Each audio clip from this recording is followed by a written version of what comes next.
दिल्ली के मुख्यमंत्री अरविंद केजरीवाल को राव रेवेन्यू कोर्ट से फिर राहत नहीं मिली है। केजरीवाल की अंतरिम जमानत की मांग पर राव रेवेन्यू कोर्ट का आदेश 5 जून को आएगा। इसका मतलब यह है कि केजरीवाल को कल यानी 2 जून को सरेंडर करना ही होगा। वो एक बार फिर तिहाड़ जेल जाएंगे। ईडी की तरफ से कोर्ट में एएसजी राजू पेश हुए। सॉलिसिटर जनरल तुषार मेहता भी सुनवाई के दौरान ऑनलाइन जुड़े थे। उन्होंने दलील दी कि शुक्रवार को केजरीवाल ने प्रेस कॉन्फ्रेंस कर कहा था कि वो 2 जून को सरेंडर करेंगे।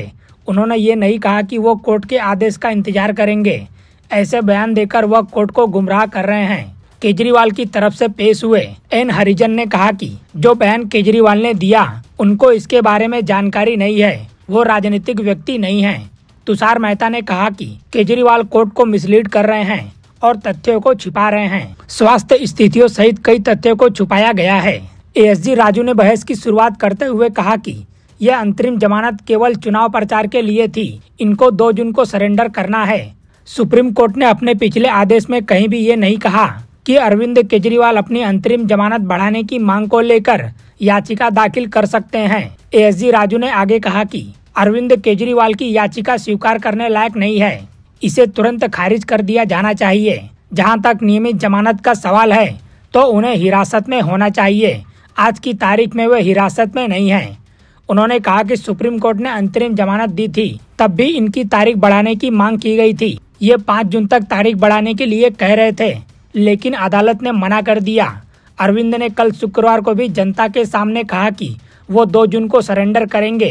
ये बात उन्होंने अपने वकील से भी छिपाई। मेहता ने आगे दलील देते हुए कहा कि अरविंद मेडिकल टेस्ट कराने के बजाय लगातार रैलियां और रोड शो कर रहे थे। इसका मतलब ये है कि वो बीमार नहीं हैं। 7 किलो वजन कम होने का दावा भी गलत है, बल्कि असलियत तो ये है कि इस दौरान अरविंद केजरीवाल का वजन 1 किलो बढ़ गया था। बता दें कि अरविंद केजरीवाल ने 27 मई को सुप्रीम कोर्ट में अपनी अंतरिम जमानत को 7 दिन और बढ़ाने की मांग की थी। केजरीवाल ने इसके पीछे अपने स्वास्थ्य कारणों का हवाला दिया था। उन्होंने कोर्ट को बताया था कि उन्हें पीईटी और सीटी स्कैन के अलावा कुछ और परीक्षण करवाने हैं। इन सभी जांचों के लिए उन्हें 7 दिन का समय चाहिए। आम आदमी पार्टी ने बयान जारी करते हुए ये भी कहा था कि गिरफ्तारी के बाद अरविंद केजरीवाल का वजन 7 किलो घट गया। उनका कीटोन लेवल बहुत ऊंचा है। ये किसी गंभीर बीमारी के लक्षण हो सकते हैं। ऐसे में अरविंद केजरीवाल की तरफ से याचिका दायर कर अंतरिम जमानत को 7 दिन बढ़ाने की मांग की गई थी। गौरतलब है कि शराब घोटाले में घिरे अरविंद केजरीवाल को सुप्रीम कोर्ट से पिछले महीने की शुरुआत में राहत मिली थी।